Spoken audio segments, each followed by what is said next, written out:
My name is Dennis Gavin, owner of Caledonia Haulers. My dad's one of the original owners of the company, and there were 7 members at the beginning, and then now it's myself that own the company. So we do a lot of different things. We haul all kinds of ingredients all over the United States. We put on about 24 million miles a year with our trucks right now.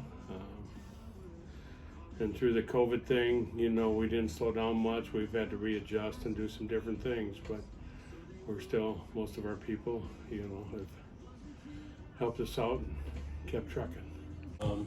Then this shows, somewhat. So this is the shop area. Mm-hmm. So we're in the office here right now. So here's the office. We used to have a trailer house many years ago, and then they built this office, and then we built this one. And then we built that shop, and then this was the last building built.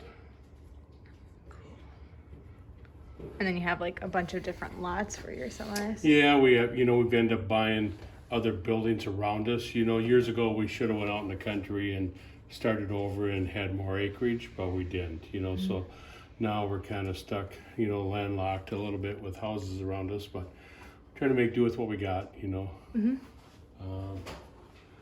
This one shows our tank wash on the highway there.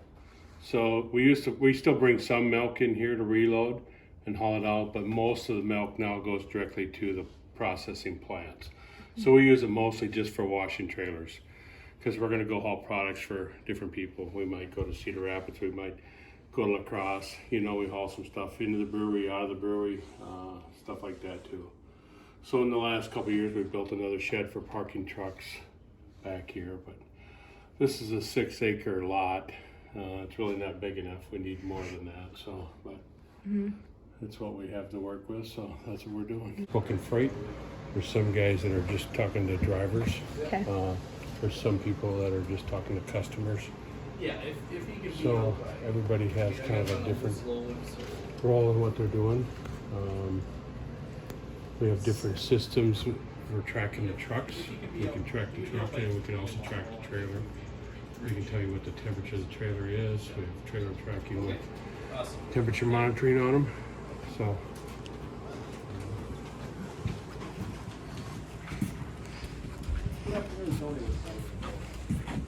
Zach, he usually deals with customers, drivers, employees. So we do all different kinds of products. We haul dairy, but then we're really into a lot of ingredients. We do a lot of stuff goes to bakeries, soybean oil, yeast, corn sweeteners, all different kinds of products that move around the country, move to different locations and stuff like that. So you're all across the U.S. then, yes, pretty much? yeah. Okay, cool. And go to Canada every week. Matt deals mostly with the Canadian paperwork. You got to have barcodes and stuff lined up in order to cross the border. So mm-hmm. There's cool. A fair amount of stuff with that, but it goes pretty good once the guys get it figured out. So. Yeah, we're in California every week, Ontario, Canada, Manitoba. Moving product, all food grade stuff, all over. And then we started hauling corn sweetener out of southern Iowa. We used to haul livestock and stuff years ago and grain, but then we branched off to other stuffs and kind of just keep growing, There's a place in Cedar Rapids, Iowa. We just bought a terminal in Janesville, Wisconsin now too. So we're going to try to keep growing that way too. Yeah. But up here, there's, like you say, there's a lot going on in here all day long. Mm-hmm. We can have it planned the best we can, and we'll have a few things change, and we just put our puzzle all back together. So that's how we like to say it. We put a puzzle together every day. We just use different pieces. Yeah. So, but when you move the different products that we move, tank washing becomes a big. Every time we haul a load, we have to wash the tank before we haul our next Sanitation load. is key. Yeah. So that gets to be quite a bit. Tedious process. Yeah. A lot of organizing. You get it. Yeah, up here on our flat screens we'll have Samsara. We have trailer tracking, and then we can put the trucks. We have 2 different systems that we can track the trucks and the trailers. So that one's probably the trucks. The trailers is the third screen to your right there. And that's a live tracking. So That's our trucks or trailers. You know, you'll see some in Florida. That one's in Nevada that he's working on there right now. Green arrow's moving. Green box is hooked up to a truck but not moving, and then black box is just sitting in a yard somewhere at a customer or something. So usually we get. But it's showing it's going I just got the email, so going down the road. he can park there overnight. There is room. So it basically I would just have him tracks where they're put it in going. there. It's not like, oh, you can see their speed and like. Yeah, Of that? it gives their speed. Oh, okay. So it tracks it by GPS. It's doing 71 miles an hour right now. So we can kind of see the trip history. Let's get this on.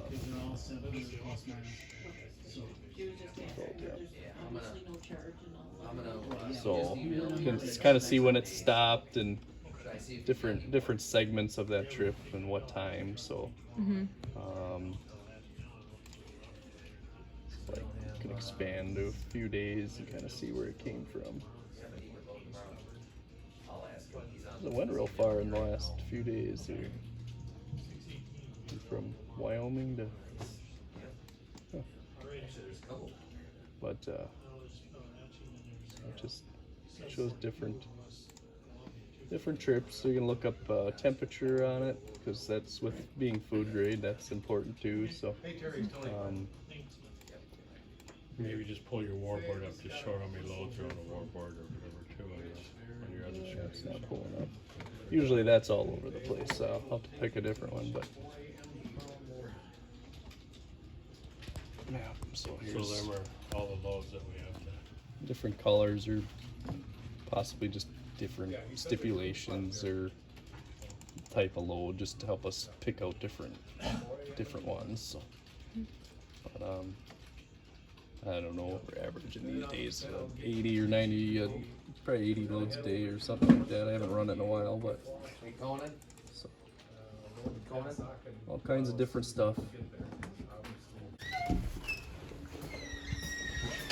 So when we start, you know, we used to use the shop up here, and then this used to be our main office for the shop, and then now we've outgrown it. So dispatches, you know, there was parts room upstairs where all them guys were. That used to be a parts storage. Oh, okay. So we've kind of outgrown this for this part for the shop.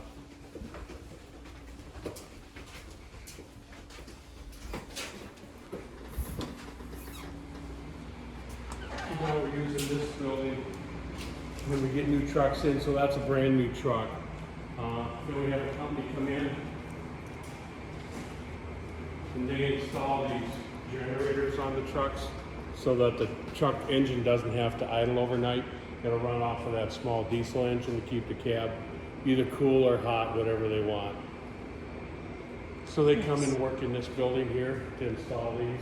The guy's on vacation this week, but otherwise he'd be here installing these. We got like 20 new trucks in so far this year, and we'll show you some more. So we mostly work on trucks on this side and trailers on that side. We kind of have it split up. So here we send up a couple more new trucks. This is another brand new one. So when we get new trucks in, we still add these fenders. We add the chain rack. We add the hydraulic system, in-transit heat.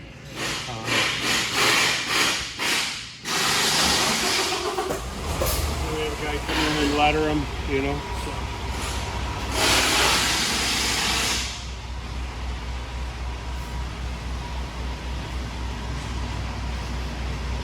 So now we're setting up two new ones here. We have a kit for service. So we can drive the truck in and Be underneath it. yeah.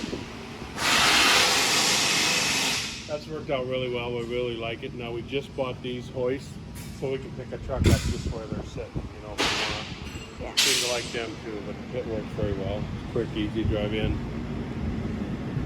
Crawl underneath it.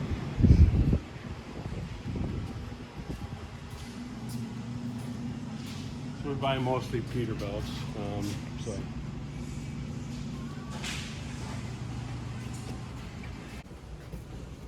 So we get parts every day. So they get dropped off here. They would either get barcoded if they're not barcoded already. A lot of times Peterbilt will have them barcoded for us. Then we can either put the parts upstairs or they'll put them on the shelf down here.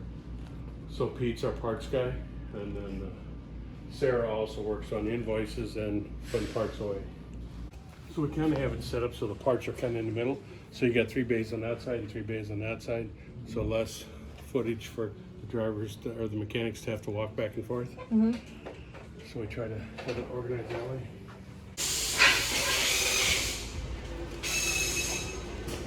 Hey, do you remember how many tires we have on the ground? No, I don't. You used to. What is it? What is it? 2,700. Is it? Yep. Wow.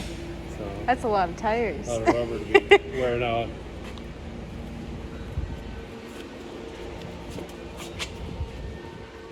So over the years we keep outgrowing. That used to be a brake room and a mechanic's room, and then we've moved over to that side, but there is a brake room in there.